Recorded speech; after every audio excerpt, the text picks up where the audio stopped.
Hello garden friends, it's Carissa here with you today to talk about the benefits of using a Lactobacillus serum with your plants. And what we have going in this jar here is a combination of roots from legume plants, because we know that they already have endophyte bacteria in them that help to fix nitrogen in the plants. We also have some red cabbage and some other random vegetables that naturally have a coating of beneficial bacteria on the leaves and the foliage of the plant. And we've taken all that and we've put it inside this jar with some plain water and a little bit of organic unprocessed sugar to feed the bacteria. And then we just topped it off with water, and I let it sit for about a week until it came to a point where it was a nicely fermented odor, not off or smelling anaerobic or anything like that. It just had a slightly sour, hi Maya, slightly sour, a little bit alcohol smell to it, and a little bit of carbonation. And that's how you know the bacteria are alive and breeding and releasing CO2 in their life processes and creating that carbonation. That's when you know you're good and you're ready to go. It's similar to making sauerkraut or naturally fermented pickles or anything like that. Once that's done, you strain this mixture through a mesh bag or a nut milk bag into a bowl, and you have a starter culture that you can then use to put into a larger container with more sugar and water to make 5 gallons or more of Lactobacillus serum.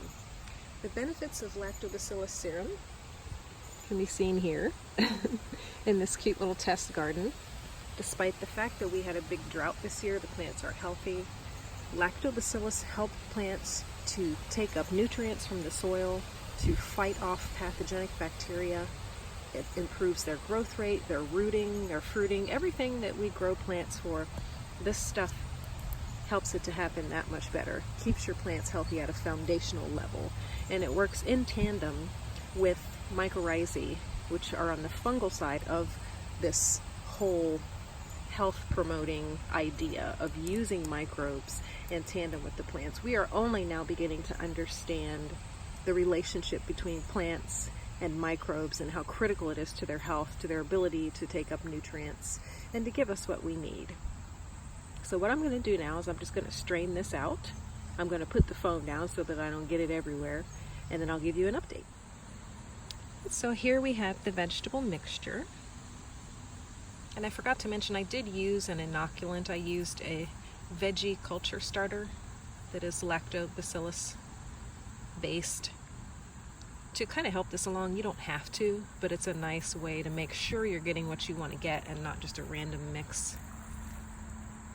And we're just going to strain this, and once it's finished straining, I'll throw the vegetable matter into the Blendtec there and blend it up a bit and re-strain it again through the bag so that I make sure I get all of the liquid. So here we are. I have whizzed the mixture in the Blendtec with this to come to this nice slurry. You do not have to use a fancy high-powered blender. You can use a regular drink blender. And I'm going to take this mix now and strain it again using the same bag into our liquid. Okay, so now we've squeezed most of the liquid out of this. You don't have to get like every drop, just so that it's most of it. And I'm going to take that and feed that to my compost worms or my compost bin. And this is the liquid that we have left over. And what we're going to do is add sugar to this, because we're going to put it into this 5-gallon bucket with rainwater and start a new ferment. So you need more sugar to feed the bacteria and encourage them to grow. There's not enough left in here. This is already, all the sugar's fermented out. This has a very pleasantly sour, slightly fermented smell, just like a good batch of cultured vegetables. So all the sugar is pretty much gone from here, and we need to feed them if we want them to grow. So I'm going to get a flour sack cloth. You could also use a sheet or a pillowcase to strain this mixture to make sure there's no particulate left in it, because it's going to end up going into a pump sprayer once it's done fermenting, and clogged sprayers are my pet peeve. So I like to strain my mixtures very thoroughly before I put them through the sprayer. So I'm going to get that started and I'll be right back. We're now ready to transfer our starter serum with more sugar into the 5-gallon brewer. Now here I'm using about a cup of unprocessed organic sugar. You don't have to use that much. Some compost tea recipes call for as little as 1 ounce of molasses in a 5-gallon brewer of this size. It's really up to you. I like to use a little more sugar for this particular blend because I know it's going to help these guys get started faster and really cook. And I want to share this with some friends, so I want to make sure that it's a really strong, concentrated batch. So I'm going to take this liquid.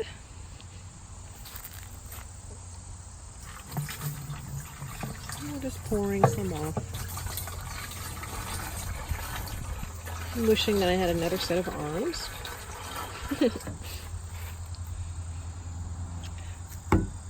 Take the sugar,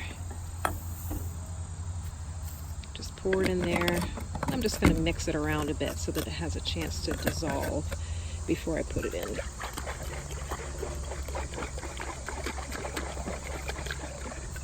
Okay, I'm going to dump that in. I'll spare you all the spilling and the pouring, and I'll come back to you in just a minute.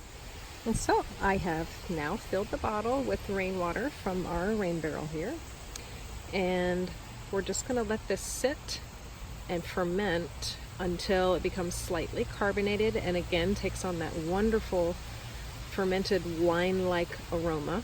And then we'll know that most of the sugar has been consumed. The whole container has been filled with lovely microbes that I can then use to inoculate plants. You can inoculate, you use it as a soil soak, as a foliar spray. These bacteria will take up residence in the plants, on their roots, working in tandem with mycorrhizae. I think the next batch of fermented mix that I make will be a fungal dominated one using oatmeal and a mycorrhizae inoculant, because we need both, the bacteria and the fungi. And I've taken the pureed vegetable leftovers and I've given some of that to my compost worms, and they love that. They love anything that's already pureed and easy to eat.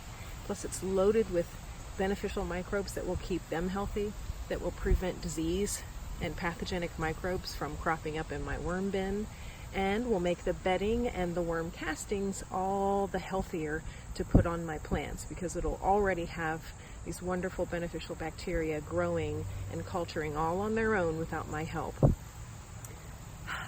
I've also added some of the vegetable puree to my compost bin. It'll heat up your compost pile and really get it going.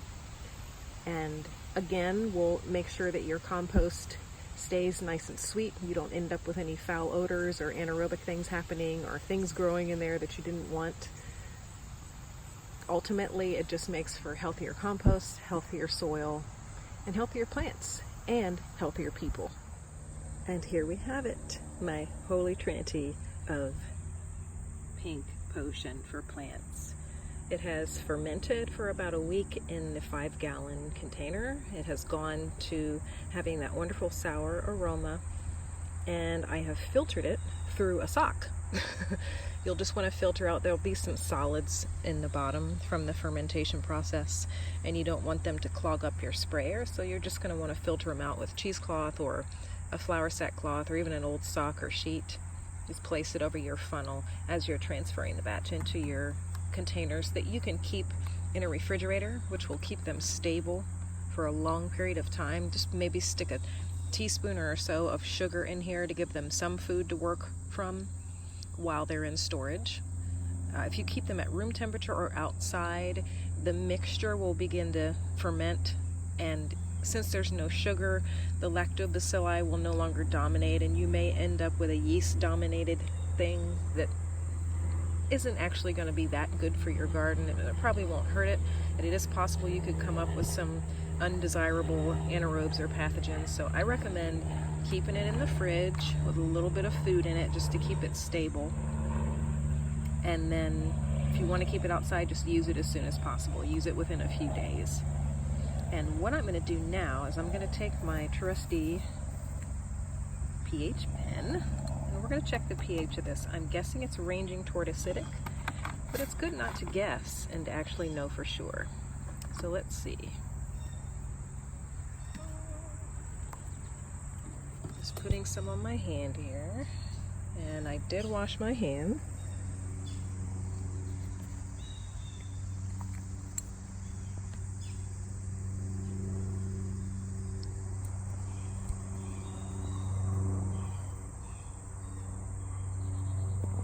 nice.